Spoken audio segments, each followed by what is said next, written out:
Capitalism versus liberalism, round one, fight! Hey there, comrades and capitalists. Tonight, we're diving into the ring with two heavyweights, capitalism and liberalism. Now, before you reach for the remote, I promise this isn't another boring economics lecture. We're talking freedom, fairness, and who gets to hoard all the Nutella. First up, let's define our fighters. Capitalism in the red corner is all about free markets and individual hustle. Think of it like a giant game of Monopoly where the goal is to bankrupt your friends and buy up all the properties, except, in real life, the consequences are slightly more serious. In the blue corner, we have liberalism, the champion of individual rights and, well, liberalism. Imagine a giant potluck where everyone's supposed to bring something to share, but some people forget their Tupperware and others just show up with a bag of chips. Now let's get ready to rumble. Capitalism, it's all about the Benjamins, baby. Capitalism is all about that sweet, sweet moolah. It's a system built on private ownership, competition, and the relentless pursuit of profit. Think of it as the economic equivalent of a shark tank, where only the strongest, fastest, and most innovative businesses survive. One of the key principles of capitalism is the free market. That means letting supply and demand do their thing, like a cosmic dance between what people want and what businesses are willing to sell. Of course, just like a middle school dance, things can get awkward fast. Another biggie is individual initiative. In a capitalist system, you're encouraged to climb that ladder of success, even if it means stepping on a few fingers along the way. The idea is that if everyone's looking out for number one, the whole economy will magically prosper. But hold your horses, cowboy, because capitalism has its fair share of critics. And by critics, I mean people who think that maybe, just maybe, letting corporations run wild with minimal regulation isn't the best recipe for a happy and equitable society. Liberalism. We're all in this together, sort of. Now let's talk about liberalism. No, not the kind your crazy uncle rants about on Facebook. We're talking about the political philosophy that values individual rights, freedom, and yes, a little bit of government intervention. Liberalism is all about that. We're all in this together vibe, at least in theory. It emphasizes things like equality, justice, and a safety net for those who fall on hard times. Think of it as the friend who always picks up the tab at dinner, even though they secretly ordered the lobster. One of the core principles of liberalism is individual liberty. This means you have the freedom to do your own thing as long as you're not hurting anyone else. Don't want to dye your hair purple and start a death metal band? Go for it. Want to tell everyone how much you love Nickelback? Well, you have the freedom to do that too, but don't expect a lot of high fives. Another important aspect of liberalism is limited government. Liberals believe that the government should stay out of people's lives as much as possible, except when it comes to things like protecting individual rights, providing essential services, and making sure that corporations don't turn into evil empires.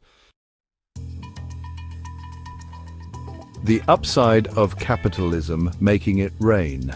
Let's be honest, capitalism knows how to bring home the bacon. One of its biggest strengths is its ability to generate wealth. When businesses compete, they innovate and create new products and services that make our lives easier, more entertaining, and, well, more expensive. Another perk of capitalism is its emphasis on individual freedom and opportunity. You're free to pursue your passions, start your own business, and become the next Oprah or Elon Musk, though, let's be real. The odds of that happening are about as good as finding a unicorn riding a Segway. And let's not forget about consumer choice. In a capitalist system, you have a dizzying array of products and services at your fingertips. Want a phone that can fold in half and make you a latte? Capitalism's got you covered, though you might need to sell a kidney to afford it. Section 5. The upside of liberalism. Sharing is caring, sometimes. Liberalism may not be as flashy as capitalism, but it brings some important values to the table. For starters, it emphasizes social justice and equality. Liberals believe that everyone deserves a fair shot at a good life, regardless of their background or circumstances. Another key benefit of liberalism is its focus on individual rights and freedoms. In a liberal society, you have the right to speak your mind, practice your religion or not, and peaceably assemble, preferably not while wearing a Nickelback t-shirt, but hey, you do you. And let's not forget about the importance of government regulation. Liberals believe that the government has a role to play in protecting consumers, workers, and the environment from the excesses of capitalism. Section 6. Capitalism's dark side when greed goes wrong. Okay, time for a reality check. Capitalism, for all its strengths, has a dark side, like that friend who's always fun at parties but leaves a trail of destruction in their wake. One of the biggest criticisms of capitalism is that it can lead to income inequality and social stratification. Another issue is the potential for exploitation. When profit is the ultimate goal, businesses may cut corners, pollute the environment, or exploit workers in the pursuit of the almighty dollar. And let's not forget about the boom and bust cycles. Capitalism is like a roller coaster ride, exhilarating at times, but also prone to sudden drops and crashes that can leave you feeling nauseous and reaching for your wallet. Section 7. Liberalism's pitfalls, the nanny state and other woes. Liberalism may sound great on paper, but it's not without its critics. Some argue that too much government intervention stifles innovation and economic growth. It's like trying to run a marathon while wearing a suit of armor, well-intentioned maybe, but not exactly conducive to speed or agility. Another criticism is that liberalism can sometimes devolve into what's known as the nanny state, where the government tries to regulate every aspect of our lives, from what we eat to what we watch on TV. It's like having your mom pick out your clothes, even though you're a grown adult who can totally rock a Hawaiian shirt and Crocs. Or maybe not. And then there's the issue of individual responsibility. Some argue that liberalism's emphasis on social safety nets can discourage people from taking responsibility for their own lives. Section 8. Showdown real-world examples of capitalism and liberalism in action. Let's bring this thing to life with some real-world examples. Take the United States, a country that's often seen as a bastion of capitalism.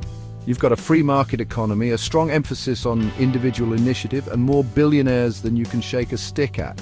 But even in the land of the free, you've got elements of liberalism like social welfare programs, environmental regulations, and laws to protect workers' rights.